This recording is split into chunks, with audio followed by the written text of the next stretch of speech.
What happens to that apple core and banana peel you left on your plate at the dining hall? Where does it go, and how does it fertilize the flower beds around campus?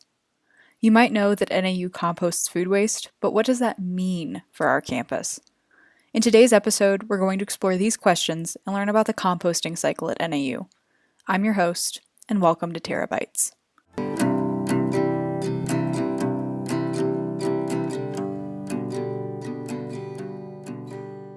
Terra Bytes was created for the Environmental Caucus of Northern Arizona University's Office of Sustainability. This podcast is a platform to showcase sustainable movements in and around NAU. Before we start the show, I'd like to thank Darren Bingham, NAU's Waste Minimization Manager, for inspiring today's topic. To learn more about sustainable dining options on campus, visit dining services at nau.edu/dining.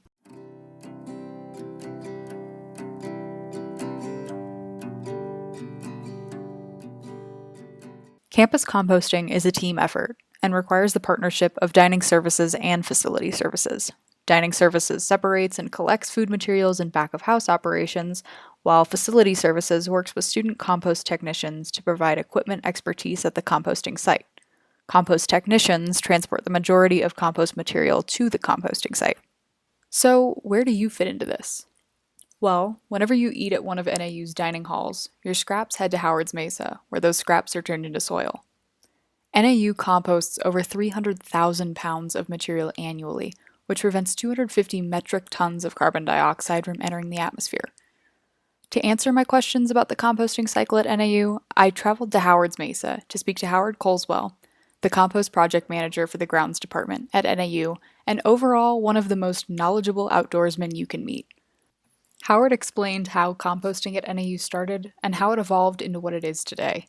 So it was out of necessity and the shortage of good soil that I began blending my own little mix out in the back.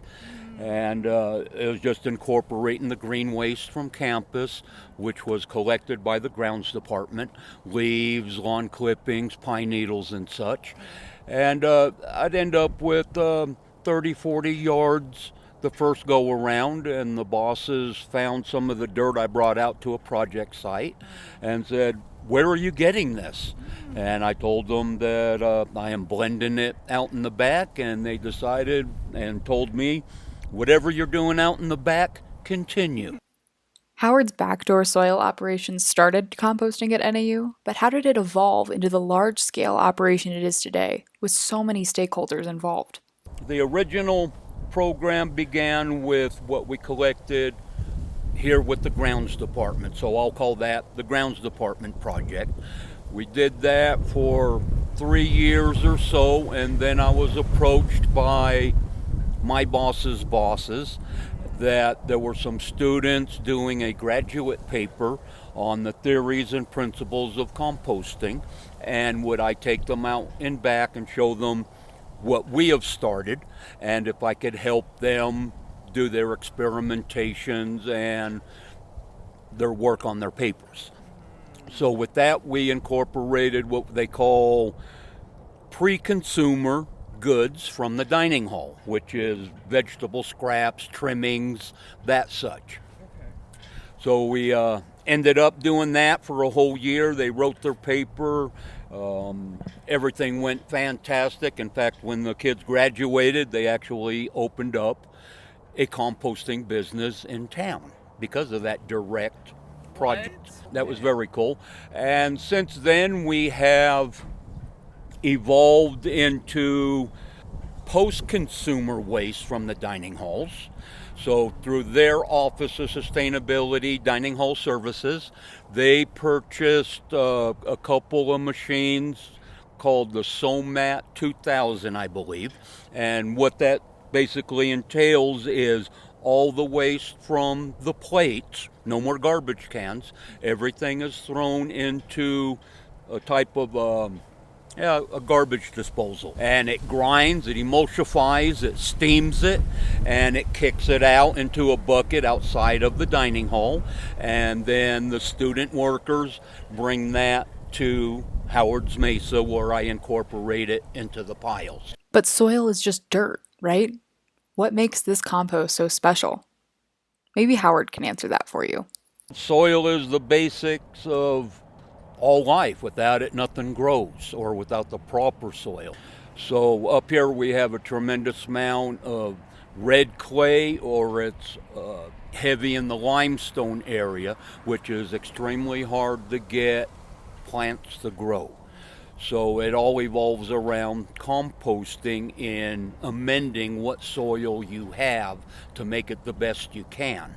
Howard told me that NAU makes nearly 4,500 yards of compost a year, and I had to know, what do we do with all that compost? In the beginning, we were using it as fast as I could make here on campus. It would vary between 1,000 yards to 500 yards a year is what we'd incorporate. So now we have such a tremendous surplus of it.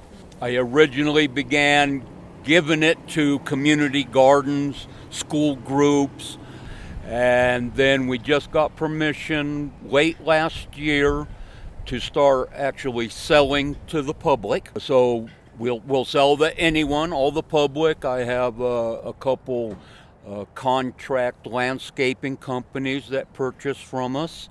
And also we have a cooperation agreement with the city of Flagstaff now. And we're trying to incorporate through their Office of Sustainability their green waste, trying to mix it into our project that we got going on, and they also purchase topsoil and compost from us.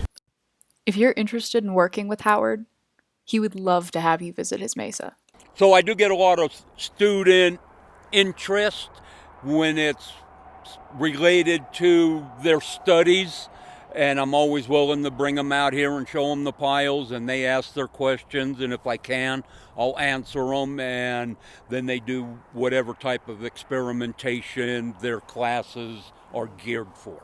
So I love the interaction with the young. It's like inventing the wheel sometimes for them. It's all new and exciting, and that charges me up also. I said goodbye to Howard, and he left us with these parting words.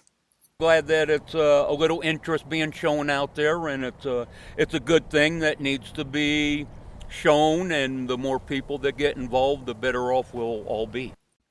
When dining, your choices make a difference.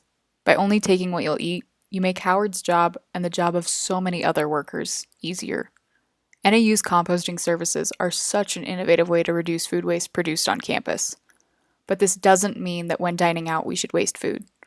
Let's work together to limit post-consumer food waste on campus as much as possible. The composting cycle starts with you. Let's make the cycle smaller. Join our culture of sustainability. Thanks for tuning into Terra Bytes. I hope you enjoyed our episode. This podcast was written and produced for Northern Arizona University's Office of Sustainability. If you want to learn more about our office, check out our website at green.nau.edu. And finally, a special shout out to Sierra Bryan, a hidden gem in Flagstaff's music scene. Excerpts of her songs Traveling Woman and Watercolors were featured in this podcast. You can find her music on all streaming platforms. Stay safe, my friends.